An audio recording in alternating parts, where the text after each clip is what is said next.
Boom shakalaka, Bitcoin and the entire crypto market down about 10% today. Is it time to go shopping, or is it time for us to start getting scared? We're going to be taking a look in today's video at exactly where Bitcoin is likely headed, plus the one trend that is bigger than Bitcoin, Ethereum, and pretty much all altcoins out there, and how to capitalize on it. Stay tuned. What's up everyone, Randall here from Crypto Love. Today's video, we're taking a look at where Bitcoin is likely headed along with altcoins, because wherever Bitcoin goes, altcoins tend to follow. Bitcoin's like the Pied Piper of cryptocurrency. Also, we're going to be taking a look at one trend that right now is bigger than Bitcoin, Ethereum, altcoins, how to profit from it. Before we get into it, guys, make sure to like, subscribe, click the notification bell. Also, come join us over on Twitter at @TheCryptoLove, where every week we give away one of these sweet shirts. Also, today's episode is sponsored by polkalokr, so make sure you stay tuned to the end for a sponsored review. Now, if we take a look across the board, top 100 cryptos, very few green cryptos out there, most of them red, mostly right around 10% drop since yesterday. Ouch. Is that bad? Who's to say? Because, in cryptocurrency, 10% is not that much. But I'm sure a lot of people are getting fearful. So let's take a look at the chart and see what the chart says. If we take a look at the chart here, we can see this top here back in April, also this top here in October. Well, it almost followed perfectly where Bitcoin came all the way back up and then bounced, and then pretty much bounced right off of there. As a matter of fact, from this top here to the bottom down here, Bitcoin fell all the way back down to the 78.6 fib, right around a big even of $60,000 before coming up to where it's resting right now, a little bit above there. Now, where could Bitcoin likely go? Well, there's two things I want you to see. One is right here. We pretty much have this wedge right here that Bitcoin could likely bounce back and forth until this wedge is generally a bullish pattern, until the price breaks out above there. When? By roughly around January, when everyone is speculating that Bitcoin will see some big pumps between now and then. But that's one option. What's the other option? Well, the other option would be for the price to come down. Now, first levels we would likely see the price come down to would be somewhere around this area right here, the 61.8 fib, right around $53,000 to $55,000. Not only that, but it's also finding support in this trend that Bitcoin's been in for a few months. So that would be the next likely spot where Bitcoin could come. And we have to look at Bitcoin and the rest of the market as well, because if we take a look at this chart from Trading Shot, he says the NASDAQ and S&P 500 ratio, final stage of the bubble. He says, hey, this just looks like it's getting squeezed more and more and more. And we had a little bit of bubble back in 1998 with the tech stock bubble. Well, we could potentially have the same thing happening right here. And with them printing as much money as they do, well, we have a bubble coming. We don't exactly know when, but something's coming down the line.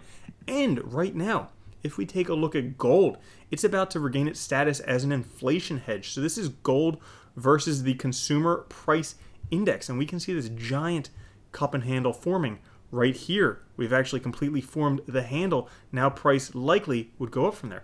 Well, what's better than real gold? How about gold that you don't have to pay to keep, and it's verifiably scarce? Well, yes, that's right. Bitcoin, digital gold. Willie Woo says here, fundamental price target, infinity over 21 million. Now, I don't know if you can do that math. Pretty basic math, just reducing the fraction. It equals infinity. That's the actual true value of Bitcoin in US dollar price. One Bitcoin is like always going to equal one Bitcoin. And this is what he posted in response to Lynn Alden's post that the inflation rate came back hot this morning at 6.2%. Transitory inflation. And I have a feeling those inflation numbers that they're coming up with are a bit lower. I've heard numbers as high as 40+% inflation that's actually being seen. And we see this with the consumer price index going up. It's only going to make scarce assets like Bitcoin more valuable. Which leads us to this. A lot of people are speculating right now we're entering the end of the bull run. This is the third or second or whatever phase of the bull run you want to say it is. And everybody's expecting a parabolic peak. And while that may happen, sometimes the market likes to disappoint people. Sometimes it may throw a wrench in the works. I too am hoping that we are going to see a parabolic rise, because that would be awesome. But you have to think, why does everybody want a parabolic rise? So they could sell to the next schmuck. Well, who's that next schmuck going to be? You kind of have to think these questions. Have we already been schmucked? Are we getting wicked off yet again? That's the question. I don't know the answer to that one. But that being said, there are some trends worth taking a look at, because it turns out, for the first time, Google searches for NFTs spike to record highs, becoming even more popular than Dogecoin. Say it ain't so. Blockchain. Say it ain't so. And even Ethereum. Say it ain't so. That's right. If we take a look here, we can see the searches for NFTs are skyrocketing over time. And when we compare it to things like Ethereum, blockchain, Dogecoin, and DeFi, we can see NFTs are soaring. And it seems like NFTs have somewhat of an inverse relationship to Bitcoin. When Bitcoin's pumping, NFT prices drop. When Bitcoin price goes down, NFT prices go up. Now, that's one thing. But another thing that I think a lot of people probably won't discuss about this is if we take a look at the areas of interest for the search term NFT. It is by no means across the board. It's actually China is the largest area searching for NFTs. Now you have to think, Bitcoin became illegal. They can't technically hold Bitcoin, but they could probably buy an NFT. So because of that, they realized that, hey, NFTs could be the next thing. If it's not Bitcoin, could be NFTs. So there could be money to be made in that area. Now, if you're new to NFTs, I do highly recommend checking out the channel Ryan D Crypto. He knows a lot about NFTs and he makes very good NFT videos. But if you're looking for some underrated NFT projects, well, you could head on over to Token Metrics with me. Go to Insights, go to Ratings, go to Monthly to find the long-term underrated projects. Click on NFTs, because now with Token Metrics 2.0, they have like a bazillion categories that you can look at, and we could take a look at some of the top projects out there. First one, Black Eye Galaxy, Decentralized Cross-Chain Virtual World, NFT Universe. This one's already up big since Token Metrics first picked it out, and could continue to keep going up as people keep collecting NFTs, and particularly they like space exploration and Elon Musk and Mars. Now the next one is Illuvium. This one, a long time coming. It's already up 10x since Token Metrics first picked it out, but this is one that could potentially continue to go up. I think this could be one of the biggest competitors for Axie Infinity out there, so definitely one worth keeping a look at. The creator of this is the brother of the creator of Synthetics, and they have a bunch of very good developers working with them. And the last one is Waxy. Now this one, Wax, the Worldwide Asset Exchange, the world's most proven and eco-friendly blockchain for NFTs, video games, and collectibles. This seems to be, according to Token Metrics, one of the most underrated and undervalued projects out there for NFTs. So all three of those, very worthwhile to go take a look at. And that, my friends, is what I think is happening with Bitcoin. In the short term, I'm not worried. I think there probably will be some panic that ensues in the near future sometime, especially if the price continues to come down. People tend to get shaken quite a bit, but none of the indicators that we have right now are signaling that this is the end of a market. And while things may change, I expect that us to not be able to predict the next top, but while things may change right now, it looks like it's smooth sailing for the next 4 to 6 months. So that being said, thank you all for watching. Now let's get on to the sponsored review by polkalokr. Now that being said, this is sponsored, so clearly do your own due diligence. I'm not endorsing the project, but I'm reviewing it for you, showing you the project so you can go take a look at it for yourself. And if you're interested, you can consider investing in it. Now, polkalokr is a complete solution for token economies, simplifying blockchain for individuals and businesses of all sizes. From new projects to enterprises, polkalokr solutions provide an on-ramp to crypto with no coding required, looking to make it easy for individuals and also for businesses. Supported chains right now, they have Ethereum, Binance Smart Chain, and Polygon, with the future things like Solana, Polkadot coming up. And about us, they're bridging transparency and simplicity to complex token economies. polkalokr provides projects and individuals the full suite of tools to manage their token economies, whether it be token creation, distribution, creating cross-chain bridging solutions, or trustless escrows.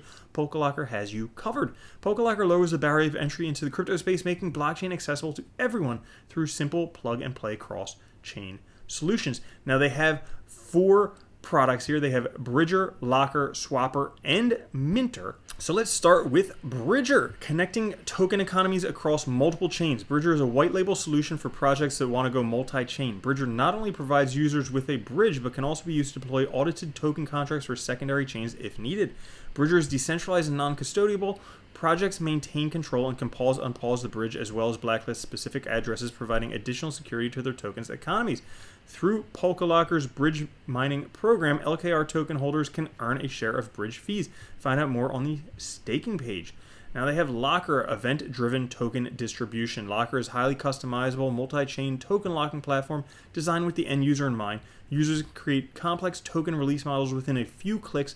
Locker takes advantage of the latest developments in blockchain technology and through integration with oracles, allowing users to create event-driven distribution models. The Locker dashboard has a simple and intuitive interface that enables users to monitor project token emissions and track their portfolios. Now, Swapper, escrow and OTC token trading at your fingertips. Swapper is a smart, customizable P2P escrow platform that removes the man in the middle and allows users to trade directly with one another through safe and transparent smart contracts. Users can trade tokens or NFTs directly from within the Swapper marketplace and define whether they want to swap to be instant or event-based on Oracle feeds. And lastly, Minter, paving the way for Web 3.0 businesses. Projects no longer need to worry about coding complex smart contracts and waiting weeks for an audit. Deploy a custom token smart contract using Minter's intuitive interface within minutes. Now, if we take a look, they also have staking, so we can see the stats here. 27 million LKR circulating supply, 5.9 million LKR staked already, 22% of the supply staked. And they have staking on Ascendex. They also have liquidity mining with Alliance Block. They also have on-chain staking and collaboration with Unifarm. And if this is a project that you're interested in, you can find it on many places, including Ascendex, Gate.io, Uniswap, Who, and also Bilaxi. Now, a few other things they wanted me to mention. We already mentioned the current blockchains of Ethereum, Polygon, and BSC, with future supported chains of Polkadot, Solana, and Reef. Upcoming on the roadmap, there's the Bridge mainnet launch, BSC token and PancakeSwap, Polygon token and QuickSwap, Minter mainnet launch, Locker MVP on testnet. Their IDO launched on Polkastarter in April and 100% sold out in 3 minutes, so it was a very popular project. The founders, Anis and Imran, have worked as consultants for some of the world's largest blue chip companies over 10 years and each held senior leadership positions.